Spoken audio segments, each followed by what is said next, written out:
my YouTube channel, One Race, Human Race, All Human. Today is Sunday, May 15th, 2022. It's Dr. Oz. You know, they're both kind of self-funding their campaigns, which a lot of the other voters didn't like about Herbster. Herbster also never lived in Nebraska. He was actually living in Missouri and just campaigning in Nebraska, very similar to Dr. Oz. And so it will be interesting to see, because it is such a crowded field, if there will be essentially the same result, that the Trump-endorsed candidate does not get out of the primary. But I think it's important to remember that even the so-called rhinos that are in the party also want to ban abortions, ban books, defund our public schools. And so they just essentially hide their racism more than the Trump MAGA crowd. And so I think that we will see a similar result in Pennsylvania. And I think that as we go through the primaries, not only this cycle, but then even in 2024, it'll be interesting to see if the Republican Party decides to narrow their field so it's not so crowded. I mean, Matthew, she got it exactly right there. It's no longer Trump or not Trump. It's a sliding scale of Trumpism. You look at this Pennsylvania race, far-right author Kathy Barnett. She did not get Trump's backing because he doesn't think she can win the general, but she is surging in the polls. The New York Times explains, quote, those who said they were voting for her said they were unaware or unbothered by her history of homophobic and anti-Muslim views, but her strong anti-abortion beliefs, Ms. Barnett calls herself, quote, a byproduct of rape, have been a key part of her appeal to white conservatives. What is her rise? What does her appeal say about how Trumpism exists beyond Trump, beyond his endorsements? The fact that you now have people like Donald Trump, Fox News, freaking out about someone like Barnett, not because she espouses these hateful views, but because they worry that she can't win. Well, I'm just going to pick up where the party chair from Nebraska led off, which is this has always been, Trump has never been a cause of this. Trump has been a reflection of this. And the reason why Trump won the primaries in 2016 is he was the candidate that best reflected who the Republican Party voters had become. And I think that's what we're seeing, whether Donald Trump endorses a candidate or not.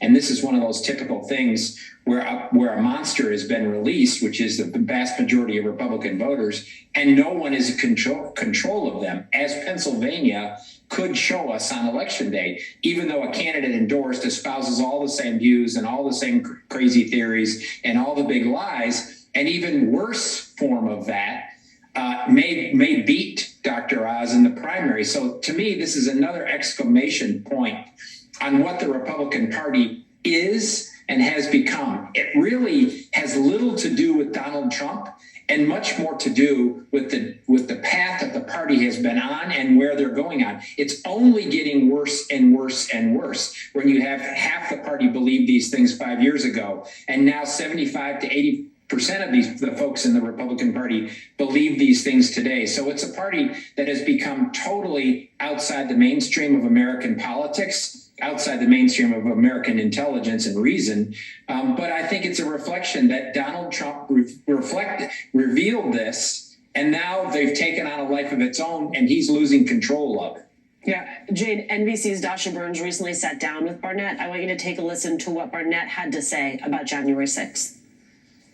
I feel about January 6th the way the left feels about the summer of 2020, when you had Black Lives Matter and Antifa and other groups out there looting and robbing, and everyone was calling it mostly peaceful protests with buildings being burned down behind.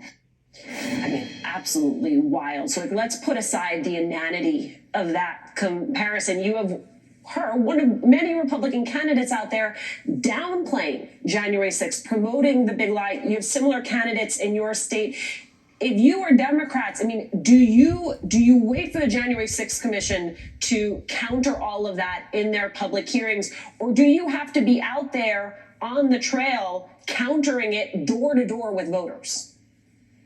As Democrats, we can no longer essentially just sit back. We have to go hard on the offense and put Republicans on the defense. We have to put them on the defense on wanting to ban abortions, even in cases of race rape, and incest. And we also have to put them on the defense for supporting the insurrection. So essentially the day after the insurrection, they were all, texting each other saying that this was horrible. We got to do something about it. And then 2 days later, they're all waving the flag saying the insurrection was simply them showing their, true American patriot values. So we absolutely have to hit them, and we have to hit them hard.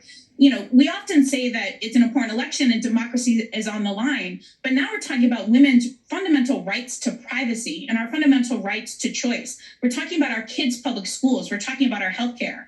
And so that's why I do think it's interesting that you see Fetterman really rising. I think the establishment Democrats probably wouldn't have thought that. Here you are, a guy in a hoodie and shorts, but he is authentic. He's very similar to John Tester from Montana, where they really connect with not only the working class and middle class parts of the base, but they really want to see a fighter, somebody who's going to go to Washington, D.C., put all the nonsense aside and really work on the issues. So in the end, I do think that Democrats are going to win both the gubernatorial and the Senate race, and the Republicans are getting more and more radical and more out of touch with the vast majority of Americans. Matt, talking about that radicalization, I know we're sitting here talking about looking forward to Tuesday, talking about these primaries, but Buffalo is on my mind. I know it's on both of your minds as we have this conversation. I mean, how can Republicans continue to push all of their sort of go-to talking points, all of their, odes to replacement theory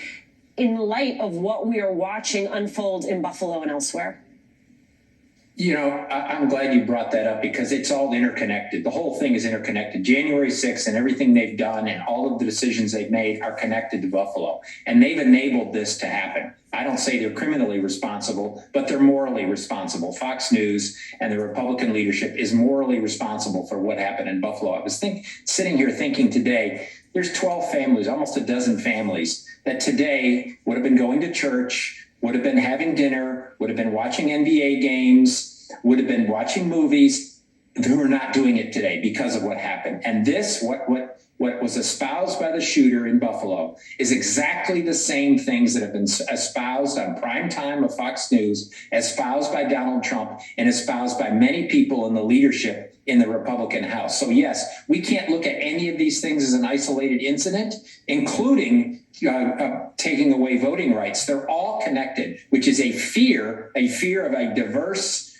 a multicultural country which has become, and their fear of a loss of power. I think it's the greatest danger domestically that faces the United States is the rise of white nationalist terrorism. Thank you for connecting the dots for us, setting the stakes, both of you, as we head into Tuesday. Jane and Matt, I appreciate your time. Ahead, we've got social media's role in... And thank you for being on my YouTube channel, One Race, Human Race, All Human. It's important to understand the history, the present, and the future. And remember that there's one race, the human race, we're all human. And to teach respect, agape love, concern, and compassion for one another. To teach the oneness of all humanity. That everyone has a right to life, liberty, pursuit of happiness. And that when we fight in America, we fight in the court system, you fight politically. But you don't use guns. You don't hurt people. It's wrong, period. God bless you, and God keep you.